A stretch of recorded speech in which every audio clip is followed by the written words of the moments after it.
Esdras, capítulo 1. En el primer año del reinado de Ciro, rey de Persia, el Señor dispuso el corazón del rey para que éste promulgara un decreto en todo su reino, y así se cumpliera la palabra del Señor por medio del profeta Jeremías. Tanto oralmente como por escrito, el rey decretó lo siguiente: esto es lo que ordena Ciro, rey de Persia.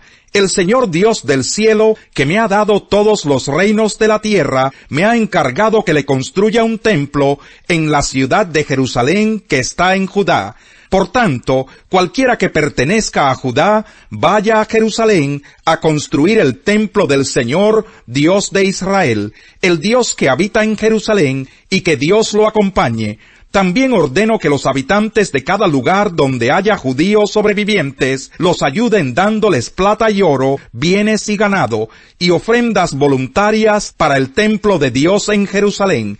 Entonces los jefes de familia de Benjamín y de Judá, junto con los sacerdotes y levitas, es decir, con todos aquellos en cuyo corazón Dios puso el deseo de construir el templo, se dispusieron a ir a Jerusalén.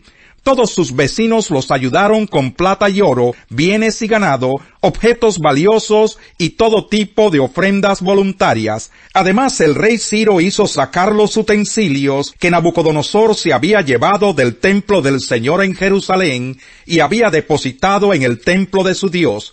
Ciro los entregó a su tesorero Mitrídates, el cual los contó y se los pasó a Sesbassar, jefe de Judá. El inventario de dichos utensilios fue el siguiente: tazones de oro 30, tazones de plata 1000, cuchillos 29, tazas de oro 30, tazas de plata 410, objetos diversos 1000. En total fueron 5400 los utensilios de oro y de plata. Todos estos objetos los llevó Sesbassar a Jerusalén cuando a los deportados se les permitió regresar de Babilonia. Capítulo 2. La siguiente es la lista de la gente de la provincia que Nabucodonosor, rey de Babilonia, había llevado cautiva a Babilonia, y a la que se le permitió regresar a Jerusalén y a Judá. Cada uno volvió a su propia población en compañía de Zorobabel, Jesúa, Nehemías, Seraías, Relaías, Mardoqueo, Bilsán, Mispar, Bigvai, Rehum y Baná. Esta es la lista de los israelitas que regresaron: de Parós 2172, de Cefatías 372, de Araj 775, de Pahat Moab, es decir, de Jesúa y Joab 2812, de Elam 1254, de Satú 945, de Sakai 760, de Baní 642, de Bebai 623, de Asgad 1222, de Adonicán 666, de Bigvai 2056, de Adín 454, de Ater, es decir, de Ezequías 98, de Besai 323, de Jorá 112, de Jasún 223, de Gibar 95, de Belén 123, de Netofa 56, de Anatot 128, de Asmavet 42, de Kiriat Jearim, Cafira y Berot 743, de Ramá y Geba 621, de Micmas 122, de Betel y de Ai 223, de Nebo 52, de Magbis 156, del otro Elam 1254, de Harim 320, de Lod, Hadid y Ono 725, de Jericó 345, de Sená 3630, de los sacerdotes descendientes de Jedaías, de la familia de Jesúa 973, de Imer 1052, de Pasur 1247, de Harim 1017, de los levitas descendientes de Jesúa y de Cadmiel, que pertenecían a la familia de Odavías, 74, de los cantores descendientes de Asaf, 128, De los porteros descendientes de Salum, Ater, Talmón, Acub, Hatitá y Sobai, 139. Los servidores del templo eran de las familias de Sijá, Jasufá, Tabaot, Querós, Sigahá, Padón, Lebaná, Hagabá, Acub, Hagab, Salmai, Hanán, Gidel, Gahar, Reaías, Resín, Necoda, Gazán, Usa, Paseaj, Besai, Asena, Meunín, Nefusín, Bakbuk, Jacufá, Jarjur, Baslut, Mejidá, Jarsa, Barcós, Sísara, Temá, Nesiaj y Hatifá. Los descendientes de los servidores de Salomón eran de las familias de Sotai, Soferet, Peruda, Jalá, Darcón, Gidel, Cefatías, Jatil, Pokeret Asebayin y Amón. Los servidores del templo y de los descendientes de los servidores de Salomón, 392.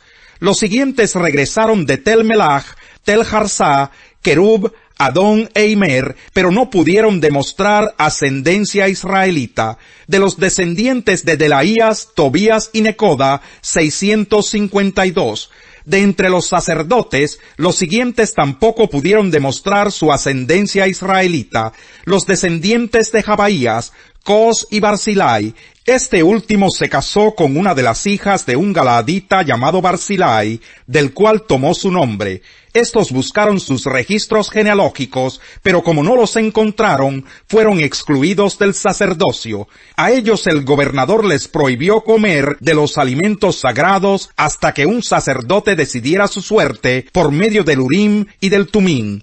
El número total de los miembros de la asamblea era de 42.360 personas, sin contar a esclavos y esclavas, que sumaban 7.337, y tenían 200 cantores y cantoras.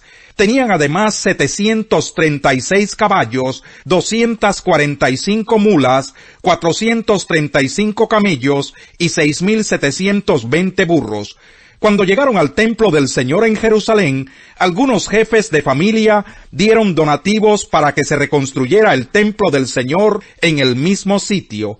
De acuerdo con sus capacidades económicas, dieron para la obra de reconstrucción 488 kilos de oro, 2.750 kilos de plata y 100 túnicas sacerdotales.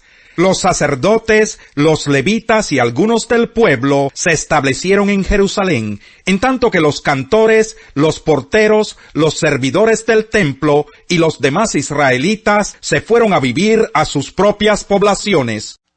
Me explico. El mensaje de la cruz es una locura para los que se pierden.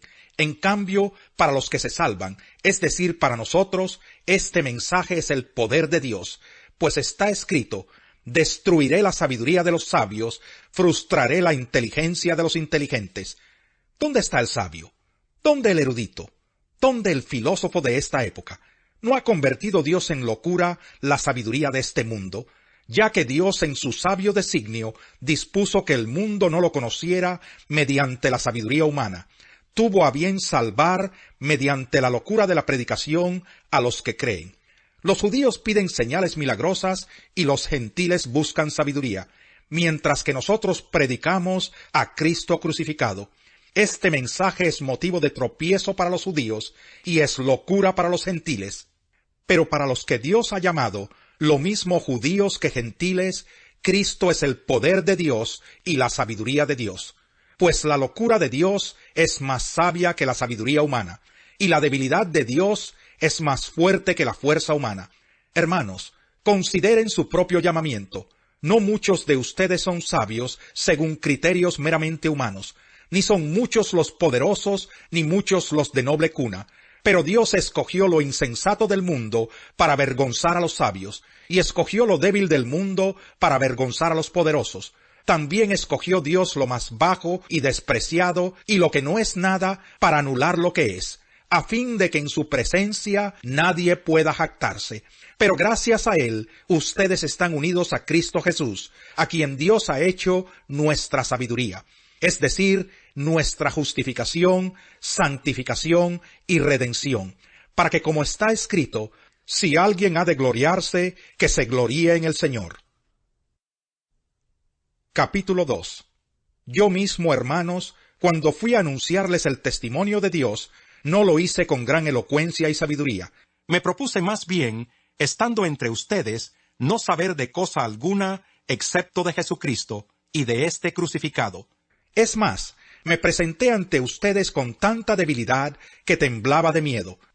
No les hablé ni les prediqué con palabras sabias y elocuentes, sino con demostración del poder del Espíritu, para que la fe de ustedes no dependiera de la sabiduría humana, sino del poder de Dios. Oye, Señor, mi voz cuando a ti clamo, compadécete de mí y respóndeme. El corazón me dice, busca su rostro, y yo, Señor, tu rostro busco. No te escondas de mí, no rechaces en tu enojo a este siervo tuyo, porque tú has sido mi ayuda. No me desampares ni me abandones, Dios de mi salvación. Aunque mi padre y mi madre me abandonen, el Señor me recibirá en sus brazos. Guíame, Señor, por tu camino, dirígeme por la senda de rectitud, por causa de los que me acechan. No me entregues al capricho de mis adversarios, pues contra mí se levantan falsos testigos que respiran violencia.